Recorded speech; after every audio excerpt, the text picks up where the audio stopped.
Hey everyone, it's me, Josh, here, with what is this channel's first trailer dissection. And today we're going to talk about the Last Jedi trailer.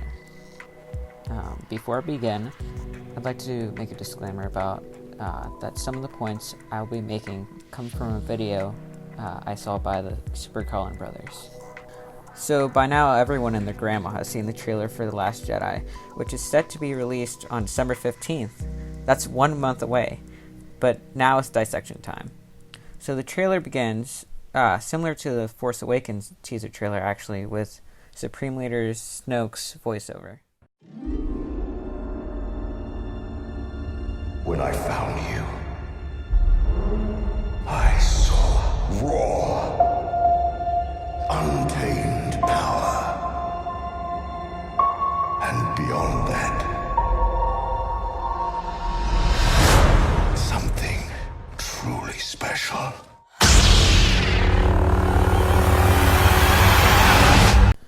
Now, the most viable conclusion for who Snoke is talking to is Kylo Ren, of course, seeing as Snoke seduced Ben to the dark side while he was a student at Luke's Jedi Academy. But this could also be Rey, because later in the trailer, Snoke appears to be torturing Rey in what seems to be his private chambers, similar to the scene of Return of the Jedi when the Emperor was trying to draw Luke into the dark side. Leave us.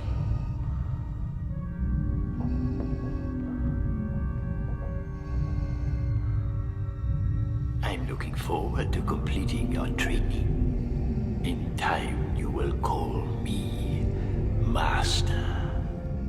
You're gravely mistaken. This could be Snoke saying that he found Rey as a child. Perhaps he had something to do with why she was on Jakku for so long. Maybe he put her on Jakku after Kylo slaughtered Luke's students at the Jedi Academy because he could sense that she was extremely force sensitive and wanted to preserve her so he could use her later, just like he's using Kylo as a puppet for the First Order. In that last clip, you might have noticed that Kylo is marching towards something with a group of stormtroopers. This is very reminiscent of when Anakin marched through the Jedi Temple in Revenge of the Sith during the Jedi Purge.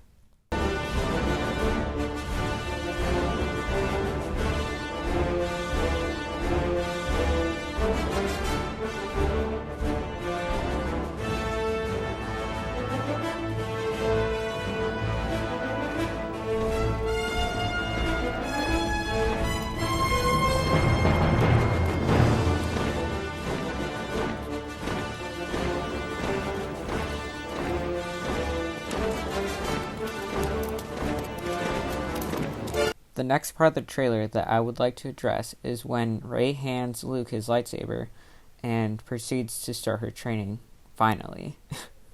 And she splits the ground beneath her apart with the Force.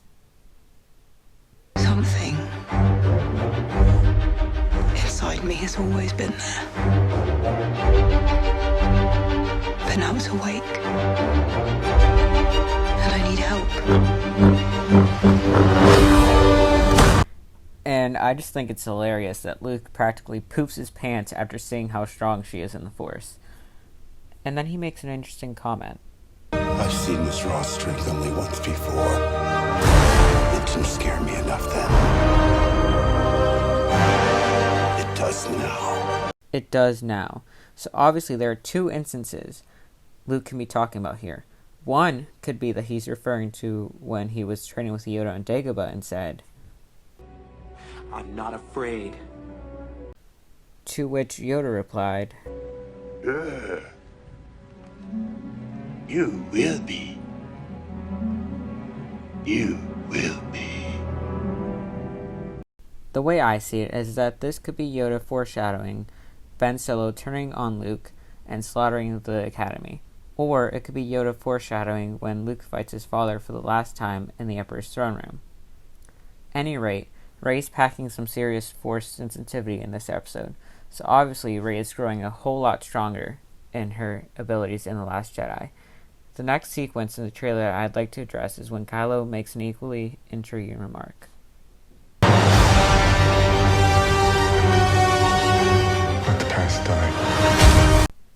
Let the past die. Now, this could mean a host of different aspects of his past he's wanting to put behind him.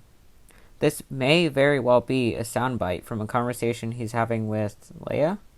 Leia might be trying to appeal to his better angels. If this is the case, he wants nothing to do with his former life as Ben Solo, which we know from The Force Awakens he was struggling with this. This could be Kylo finally killing off Ben Solo for good and delving further into the dark side. However, we also see him proceed to smash his helmet. So an alternative interpretation of letting the past die can be him putting on his big boy cloak, quitting the Darth Vader fan club, and becoming a much more powerful dark side user. A third option is that he's shredding every aspect of his past, including his training under Supreme Leader Snoke. He is no longer a puppet, period. He's quitting being Snoke's puppet, discarding his connection to the Skywalker lineage, and becoming his own person, completely independent and free to do as he pleases. Perhaps he plans on helping overthrow the First Order, only to assume control of the galaxy. This is very reminiscent of Anakin Skywalker in Revenge of the Sith. Help me raise our child. Leave everything else behind while we still can. Don't you see? We don't have to run away anymore. I have brought peace to the Republic. I am more powerful than the Chancellor. I can overthrow him. And together, you and I can rule the galaxy. Make things the way we want them to be. So as I just showed you, Anakin's original endgame was not being the Emperor's lapdog. Being Darth Vader and Palpatine's apprentice were just a means to an end in which he would take control of the Empire himself with Padme and their children by his side. The next portion of the trailer I'd like to address is perhaps one of the most crucial sequences. Kill it.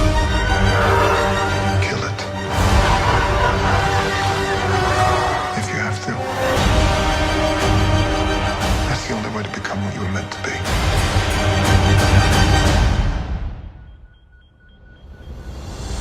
There appears to be some sort of space battle erupting between the Resistance and First Order. This will no doubt be in the final act of the film.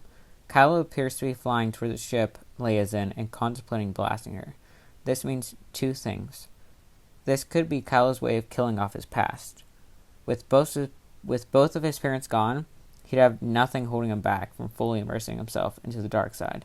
This also might be Rian Johnson's way of addressing Carrie Fisher's passing last December, which, if I may interject my opinion here, would be the worst possible way to pay homage to the late actress. Rian Johnson may have just decided to kill the character off rather than leave the window open for J.J. Abrams to use her likeness in CGI form in Episode 9. Gareth Edwards did this with Peter Cushing's Grand Moff Tarkin in Rogue One.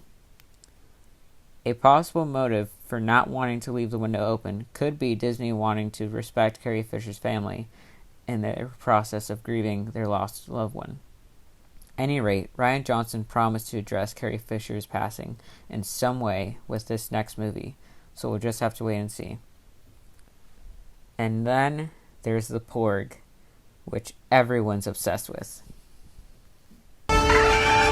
It's so freaking adorable, right? The next thing I'd like to address is Poe's comment about igniting a flame that'll burn the First Order down.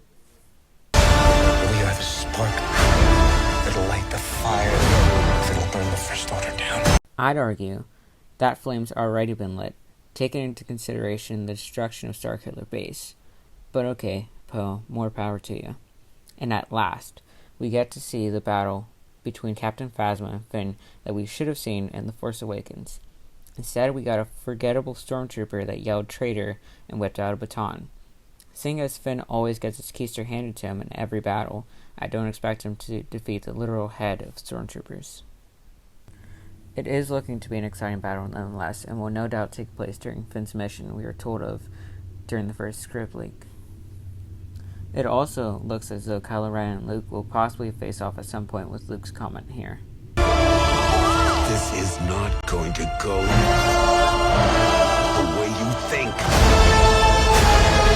And it looks like we're going to be introduced to all sorts of new things in this episode, including these snow-colored crystal foxes on the ice planet we're introduced to. According to an interview with Empire, Neil Scanlon, the special effects artist who's in charge of the creature workshop for the movie, these foxes have taken on the very surface of the planet they live on. The theory is they fed off this planet for so long that their fur has become crystalline. On this planet, there appears to be another massive battle between the Resistance and the First Order. You can hear Snoke say, Fulfill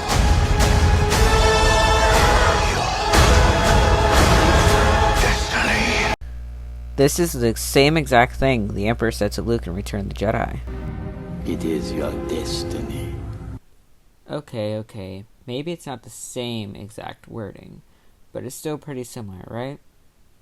This is no doubt taken out of a conversation he is having with Rey when he is torturing her in his chamber. Although I think it's necessary to point out a comment made by Yoda in Empire Strikes Back when Luke left Dagobah to save his friends on Cloud City. This could go along with the narrative of The Last Jedi and Luke's comment about the Jedi ending. If you end your training now, if you choose the quick and easy path, as Vader did, you will become an agent of evil. Untruth. It's time for the Jedi to end. Perhaps this is Luke delving into the dark side. In case you don't remember, this was the original plan George Lucas had for Luke's character.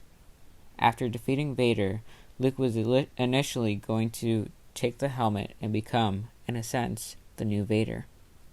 Lucas scrapped this idea in the end, of course, seeing as that wasn't the ending at all.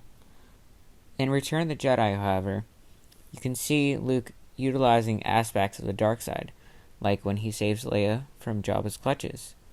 Even the way he stands and folds his hands is similar to the Emperor.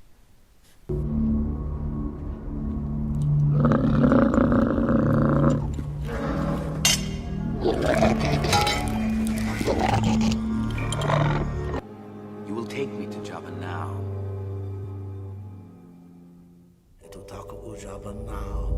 You serve your master well. And you will be rewarded.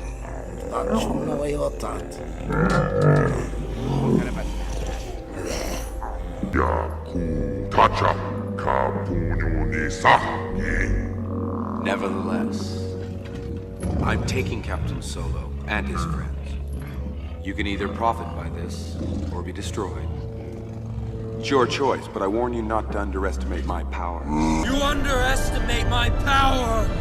This girl is on fire! The next part of the trailer I'd like to dissect is... I need someone to show me my place in all this. Now, the way the trailer plays out seems to indicate that Rey is talking to Kylo. Perhaps this is the two putting aside their differences and deciding to work together to take down Snoke. Perhaps Luke will abandon Rey, being afraid of the level of force sensitivity she wields. I've seen this raw strength only once before. It didn't scare me enough then. It does now. Perhaps having no one else to turn to, Rey meets Kylo in secret, and the two have a heart-to-heart discussion. Kylo has decided to abandon his training in the dark side and agrees to help Rey continue her training. Now, the problem with this, and I believe the Super Carlin brothers pointed this out, as you can tell, they seem to be in very different locations. You can tell that they're both out of fire, but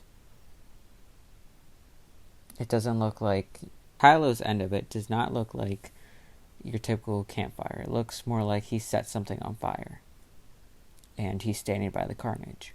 And of course, let's address Luke and Rey's conversation here.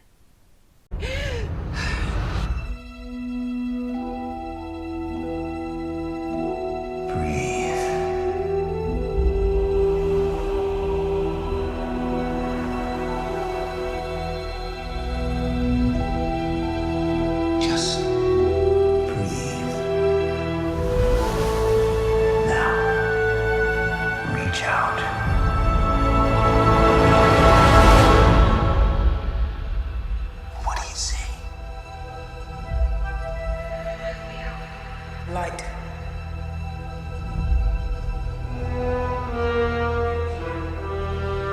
Darkness.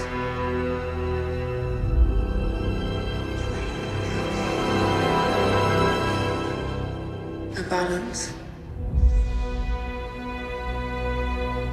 It's so much bigger. You can hear three distinct voices here: Leia, Yoda, and Palpatine. I can't quite make out what Yoda is saying. So if you can, leave a comment telling me.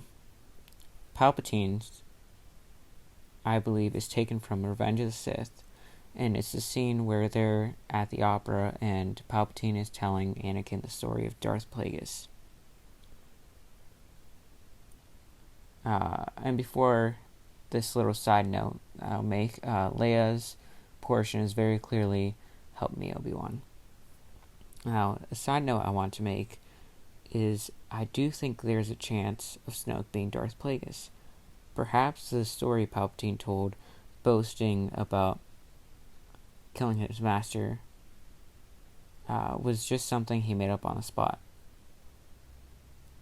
Or sensationalized a bit.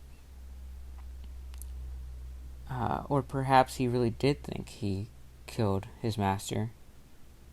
But if Plagueis really held the power over life and death, do you really think he'd go out that easily? My theory is that Plagueis only made himself appear to be dead, laid low for the duration of the Empire's rise and fall, and then went on to seize the opportunity to take over the galaxy himself, under a new identity, Supreme Leader Snoke. He saw what worked and what failed with the Empire, and used that to build a new regime known as the First Order. But let's get back on track. My thoughts on the conversation Luke and Rey have in this portion of the trailer are that Luke knows that the Jedi became flawed at the time of the prequels. They no longer cared about preserving the balance, but instead became self-indulged bureaucrats that only cared about the political hierarchy they set up for themselves in the form of the Republic. This ultimately led to their downfall. They were so concerned with their standing in the Republic that they lost sight of their true mission and left the door open for the Sith to usurp the power and tip the scales in Palpatine's favor. And to add to that, Luke's Jedi Academy fell apart after one of his students was seduced to the dark side. He knows that to try the same thing again would be the definition of insanity, so he realizes he needs a new approach, which may bring into canon the ideology of the Great Jedi. If you aren't familiar with this term, here's the code every Great Jedi lives by. There is no dark side, nor a light side. There is only the Force. I will do what I must to keep the balance. There is no good without evil, but evil must not be allowed to flourish. It is passion, yet peace. There is serenity, yet emotion. Chaos, yet order. I am the wielder of the flame, the protector of balance. I am the holder of the torch, lighting the way. I am the keeper of the flame, soldier of balance. I am a guardian of balance. I am a great Jedi. Luke believes this to be the case. He realizes that this is the approach he must take when engaging the First Order. The great Jedi recognize as Force users who walk the thin line between the light and the dark side of the Force without fully giving into the dark. They were unorthodox in the way they executed missions. Qui-Gon Jinn was an example of this. Are you sure about this? Trusting our fate to a boy we hardly know? The Queen will not approve. The Queen doesn't need to know. You Jedi are far too reckless. The Queen is not. The Queen trusts my judgment. Jinn did things his own way. He didn't follow orders blindly and did what he felt in his gut was right. For example, You believe it's this boy? I don't presume to. But you do. Revealed your opinion is. I request the boy be tested, Master. Oh. Trained as a Jedi, your request for him, Finding him was the will of the Force. I have no doubt of that.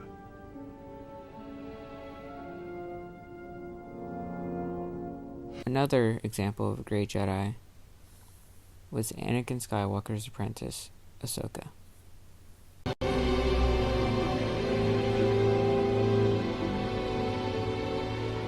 Ahsoka, I am so sorry about everything. You have our most humble apologies, little Ahsoka.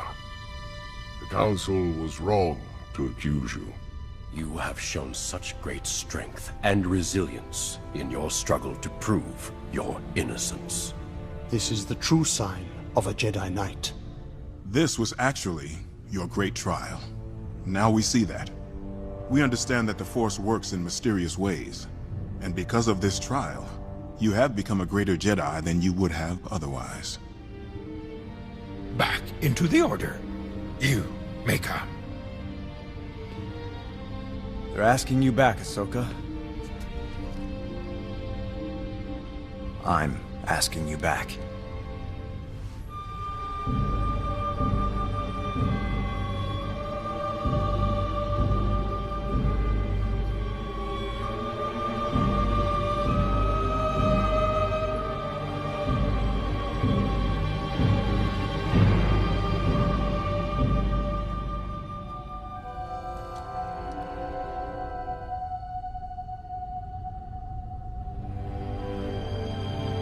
I'm sorry, Master, but I'm not coming back.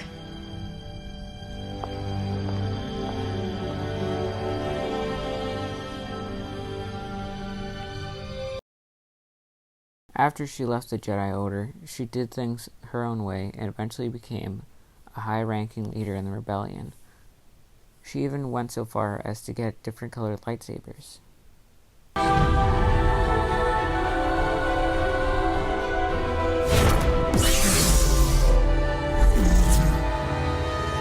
Unexpected, but not unwelcome. Ezra, get the youngling to the ship.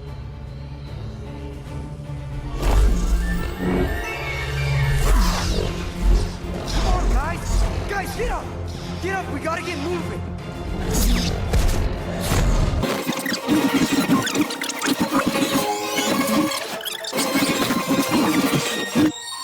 She didn't believe in the light side or the dark side. She believed in the Force and maintaining the balance. So, how does this relate to The Last Jedi? Excellent question. Luke is not afraid of the dark side. At this point, he knows that you can take your negativity and channel it into making something positive. He sees the Force and abilities he can utilize to maintain the balance. Who else thinks it'd be totally awesome to see Luke use Force lightning in a battle? In conclusion, if there is one underlying message in this trailer, it's that nothing is what it seems to be. No one side is squeaky clean. If you remember from Rogue One, even the High and Mighty Rebellion did some not-so-good things in their fight against the Empire. In the beginning, for example, Cassian kills the contact he meets in that alleyway. And later on, Cassian himself admits that he's done some bad things in the name of the Rebellion. So applying that to the Resistance in this new trilogy, I wouldn't be surprised if not much has changed. So if there's one thing to keep in mind when watching this movie when it comes out, trust no one. One point that I believe the Super Carlin brothers made was that with this trailer, it was specifically made to lead us in all sorts of misdirections and leave us not knowing who to trust.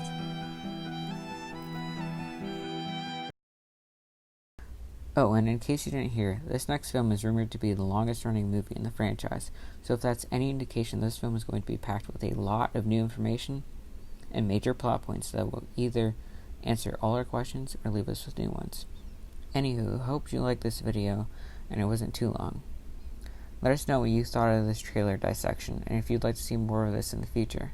I put a lot of work into this and I hope it's caused you to think a little bit more about this franchise as sci-fi nerds love. And who else is hoping that Rian Johnson hasn't killed off Leia? If you agree that she deserves a proper send-off, comment #once a princess, always a princess. I do think, however, it would be interesting to see a CGI likeness of Leia used for future installments, be that anthology stories or using her likeness in a future episode of Star Wars. if you remember, she is proven to be Force sensitive. So perhaps, maybe she'll become a Force ghost? Probably not. But hey, that's just a dissection. A trailer dissection. Just kidding. Don't sue us, MatPat. Oh yeah, one more thing.